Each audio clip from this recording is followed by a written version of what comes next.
Bienvenue dans Prophète de ton cœur. C'est la nouvelle rubrique du podcast Coran de ton cœur qui met à l'honneur l'homme qui, durant toute sa noble vie, nous a montré comment vivre le Coran dans tous les pans de notre vie.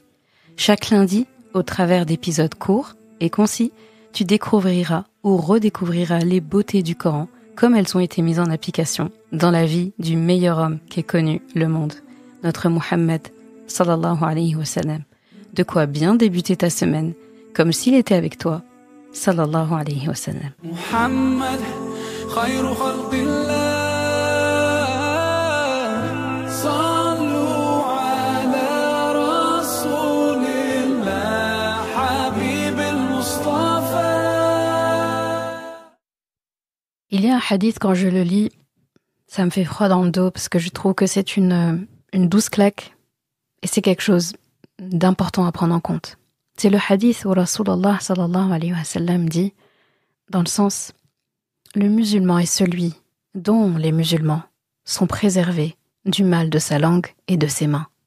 C'est un hadith rapporté dans Al-Bukhari et Muslim. Ce hadith, je trouve qu'il contient un principe qui peut révolutionner nos relations avec les autres et transformer notre vie quotidienne, littéralement. Il est simple, ce hadith. Il est tout aussi profond, parce qu'il met en lumière une vérité qui est universelle en fait. Le bon croyant, c'est celui dont la présence est synonyme de sécurité et de sakina, de paix, de quiétude pour les autres sur tous les plans, physique, émotionnel, spirituel, ce que tu veux. Ici, je veux qu'on regarde les subtilités de ce hadith. Comment cette parole du prophète sallallahu alayhi wa sallam peut être une voie sûre pour nos interactions au quotidien. Est-ce qu'on est vraiment une source de paix pour ceux qui nous entourent? Ou est-ce que, sans nous en rendre compte, eh bien, on est parfois une cause de troubles, de blessures ou de déséquilibre? Ça demande beaucoup d'humilité de répondre à ça. Il faut comprendre ici le mal de la langue et des mains que le prophète sallallahu alayhi wa sallam a dit. Il a dit que le vrai musulman, c'est celui dont les autres sont préservés du mal de la langue et des mains. Le prophète sallallahu alayhi wa sallam ici a précisé langue et main. Pourquoi?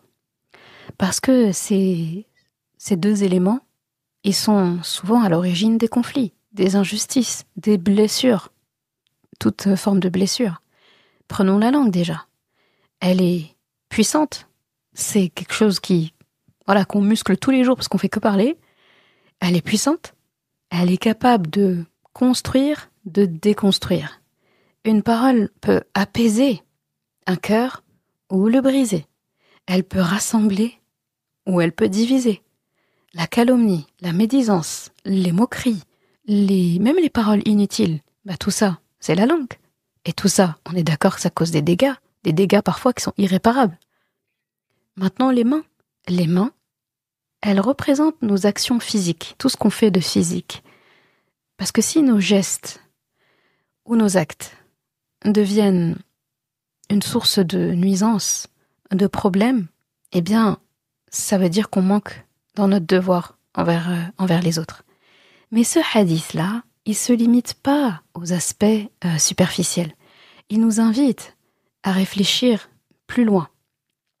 Est-ce que les autres se sentent en sécurité émotionnellement et spirituellement avec moi? C'est ça la question qu'il faut se poser.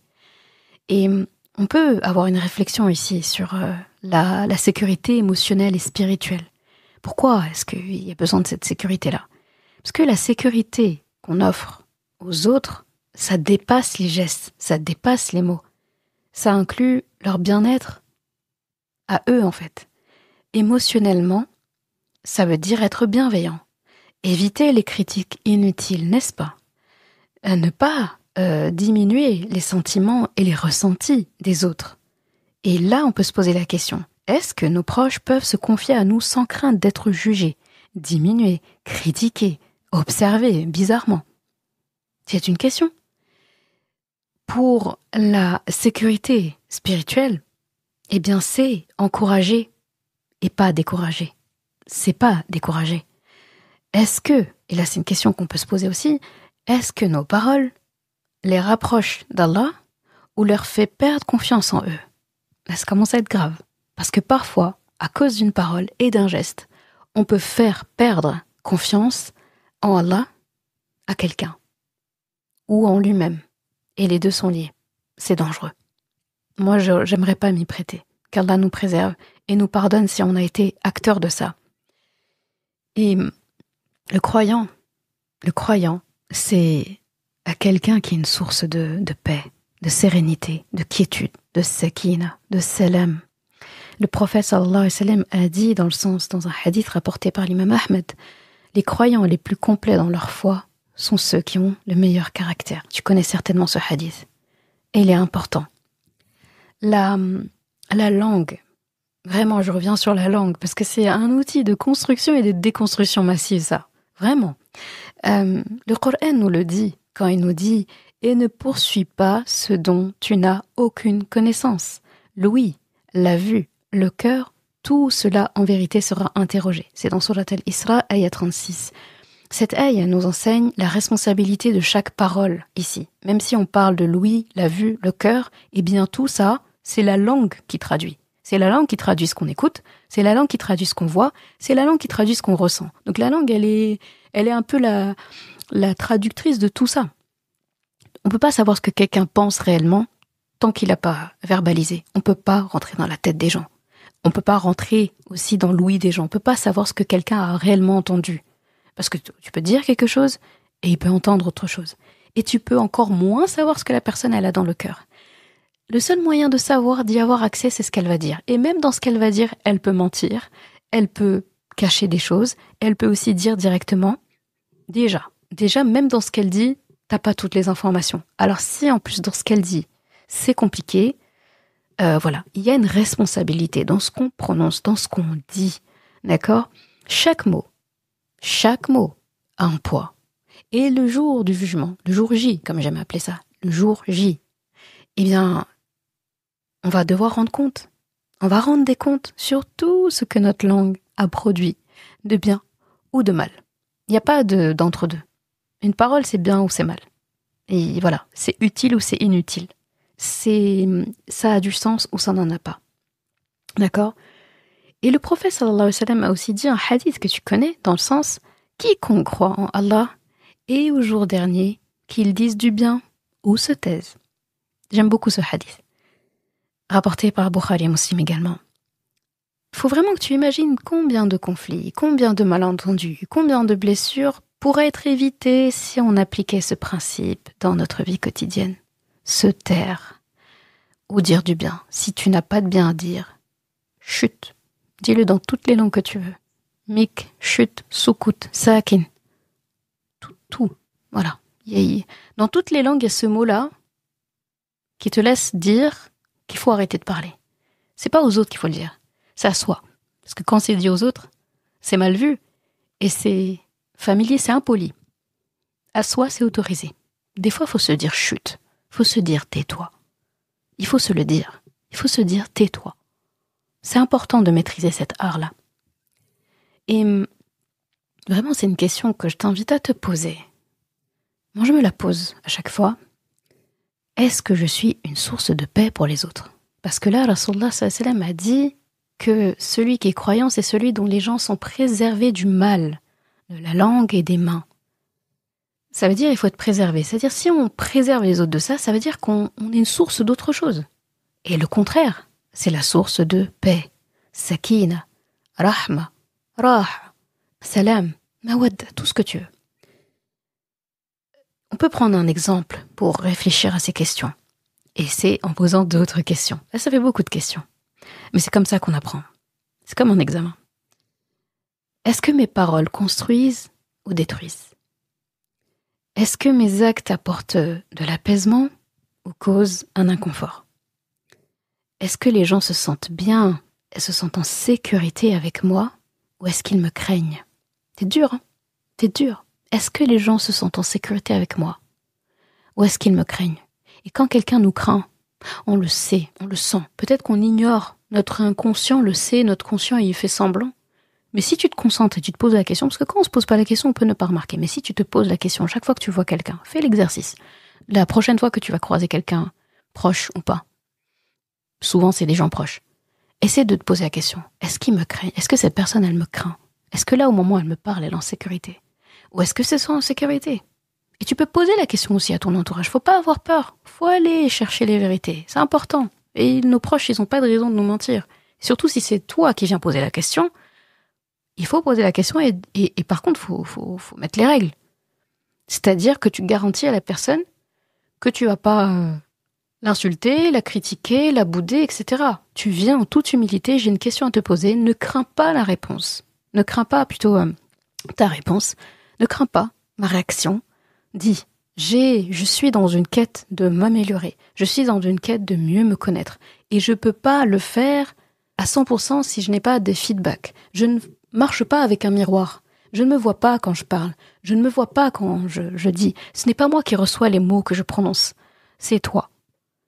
Est-ce que tu peux me répondre à cette question? Est-ce que tu te sens en sécurité avec moi? Ou est-ce que tu me crains? Il faut faire l'exercice. Il n'y a que comme ça qu'on apprend, quand on demande. On peut demander à Allah subhanahu wa ta'ala aussi. Et il nous montrera. Dans la même semaine, tu vas voir. Tous ceux qui te craignent, tu vas voir très bien. Et tous ceux avec qui sont en sécurité avec toi, tu vas le voir aussi. Et on peut tous grandir dans ce domaine. Tous. La clé, ici tu l'as compris, c'est l'introspection. Il faut reconnaître ses erreurs. Parce que c'est le premier pas vers le changement. Et il faut s'inspirer du prophète sallallahu alayhi wa sallam. Il est un modèle parfait, ça je pense qu'on l'a très bien compris maintenant. Sa présence à lui, ça aussi on connaît la réponse, c'était une source de paix, de salam, de sakina, de tout ce que tu veux.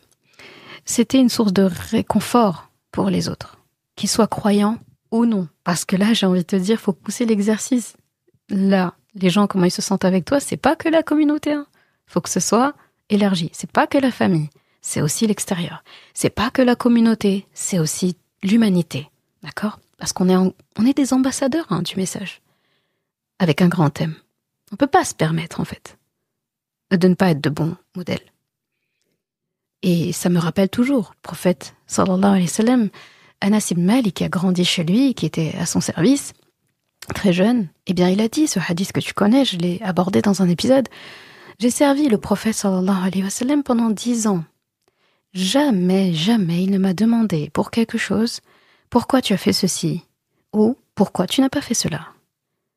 Ici, c'est beau, sa douceur, sa patience, son humilité. Et là, quand je vois ce hadith, je me dis que c'est quelqu'un, en tout cas, qu'on peut pas craindre. On peut pas craindre quelqu'un qui nous épargne les questions type « Pourquoi t'as fait ça? Pourquoi t'as pas fait ça? Pourquoi tu l'as pas mis là? Pourquoi tu l'as mis là? Pourquoi tu lui as pas donné ça? Pourquoi tu lui as donné ça ?» C'est dur, ces questions. Quand ça se multiplie, souvent en plus de la même personne, c'est lourd. Et finalement, la personne, avant même qu'elle parle, quand on est en sa présence, si tu observes quelqu'un dans ton entourage qui fait ça, eh bien tu es dans l'attente, tu es dans l'expectative, tu es dans la crainte de la prochaine question qu'elle va te poser. Parce que tu as tellement l'habitude. C'est là que tu détectes. Parce qu'il faut détecter les personnes qui te craignent dans tes mots ou dans tes mains, qu'Allah te préserve. Et j'espère qu'il n'y en a pas, ou peu, mais il faut que tu puisses détecter aussi dans l'autre sens, en toute humilité. Le but, c'est pas de jeter des pierres et de blâmer les gens. En présence de qui tu te sens en sécurité? En présence de qui tu te sens dans la crainte? Et pouvoir le verbaliser. Parce qu'il faut être honnête. De la même façon que tu demandes à ton sujet, il faut avoir le courage de dire « Tu sais, quand tu me poses trop de questions, je me sens mal. Je me sens tout le temps épiée. Je me sens tout le temps contrôlée. Je me sens jugée. » D'accord? Il faut pas faire ça. Tu rentres chez toi, tu achètes un truc. Peut-être que c'est c'est un produit que tu as déjà. Tu t'es acheté une tasse, t'aimes bien ça. Et là, tu te trouves avec quelqu'un chez toi qui te dit « Pourquoi t'as acheté ça? T'en as déjà plein. » Bah, en fait, je l'ai acheté. Est-ce que j'ai besoin de te dire pourquoi? C'est déjà là, en fait.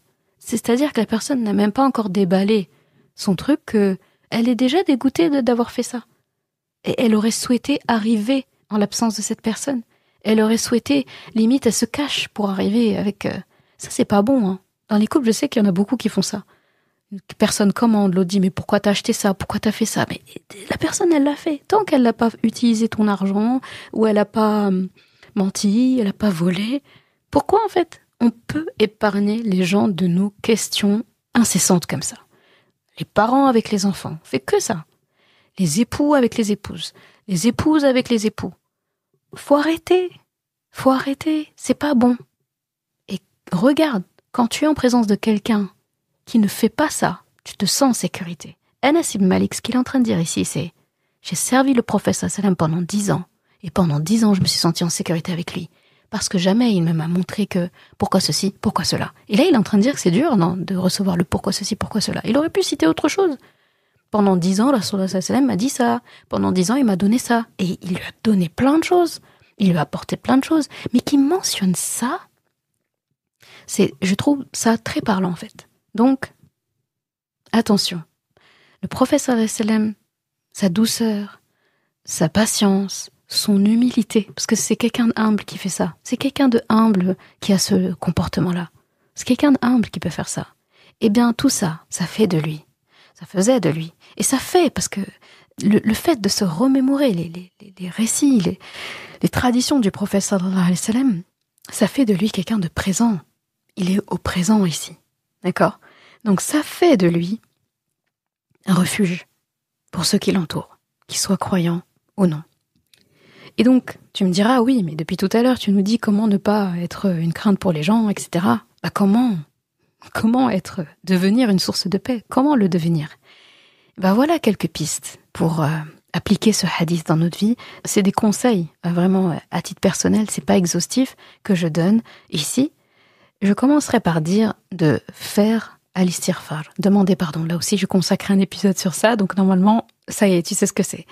Demander pardon à Allah pour les moments où notre langue, nos actions nous ont causé du tort. Et donc, on causait du tort aux autres. Mais d'abord à nous en réalité. Parce qu'à la fin, c'est nous, en fait, que les gens appréhendent. Ensuite, je dirais se discipliner en se disant qu'avant de parler, avant d'agir, il faut se poser la question. D'accord ? Il faut d'abord se poser la question de tout ce que j'ai fait. Est-ce que je suis un bien pour les gens ou est-ce que les gens me craignent ? Et après, il faut passer à l'étape supérieure. Il faut anticiper. Il ne faut plus être dans « Ah, la chose, elle s'est passée et là, j'analyse. Oh, je me suis trompée. Ya Allah, pardon. » D'accord, oui, ça c'est bien. Mais l'étape supérieure, le level suivant dans le game, on va dire, c'est d'anticiper et de te dire « Est-ce que là, c'est ce que je vais dire ou faire ? Est-ce que ça apporte du bien, de la sakina, de la paix ? Ou est-ce que ça apporte du mal, de la crainte, du ressentiment, de l'inconfort ?» Et une fois qu'on s'est posé ces questions, on a la réponse. Et là, le péché est plus difficile. Parce que si tu fais quand même alors que tu t'es posé la question, etc. et tout, tu ne seras pas fier de toi et finalement, tu ne vas pas le faire. Et si tu sais que cette chose, elle est bien, tu es encore plus motivé à le faire. Et tu vas gagner plus de hasanat que si tu l'avais accompli directement, spontanément. Parce qu'Allah va prendre en compte que tu t'es posé, que tu as réfléchi, que tu as repensé à ce hadith, que tu t'es dit maintenant je veux passer à autre chose, je veux grandir, je veux évoluer auprès d'Allah, j'ai plus envie d'être là à tout le temps être dans la rétrospective de ce que j'ai fait, je veux être dans l'introspective, dans aller de l'avant, dans la être proactif, prospectif plutôt, et là je vais anticiper. Et si au bout de ça en plus je fais le bien, eh bien là Allah va me compter plus, d'accord ? Ensuite, je dirais, comme autre piste, c'est d'être à l'écoute.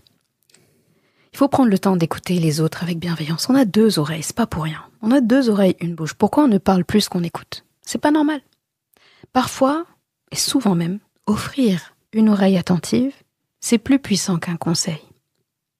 Retiens ça.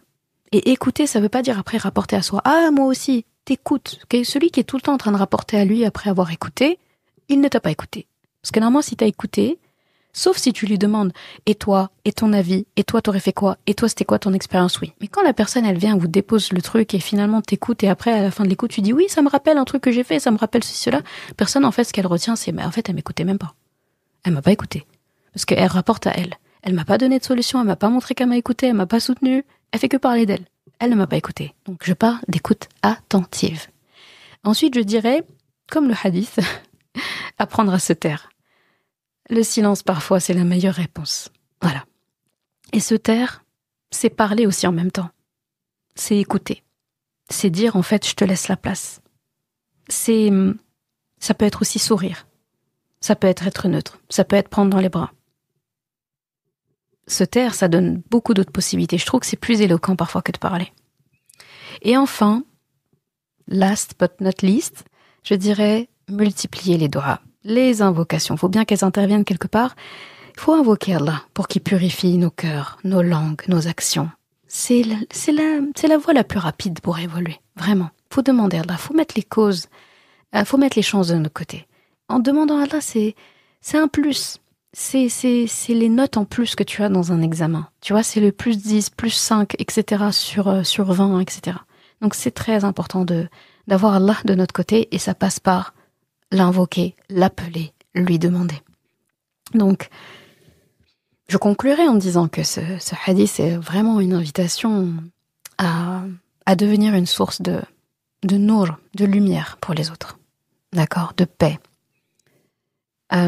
Si chaque croyant prenait la responsabilité de préserver les autres du mal de sa langue et de ses mains, eh bien notre relation, nos relations, notre communauté et le monde seraient transformés en réalité. Qu'Allah subhanahu wa ta'ala nous aide à purifier nos paroles, à purifier nos actions, à purifier nos intentions et qu'il fasse de nous des croyants exemplaires, des gens qui répandent la paix et la bienveillance partout où ils vont. Amin ya Rabbal Alamin. وَمَا أَرْسَلْنَاكَ إِلَّا رَحْمَةً لِلْعَالَمِينَ. Et nous ne t'avons envoyé que comme rahma pour l'univers.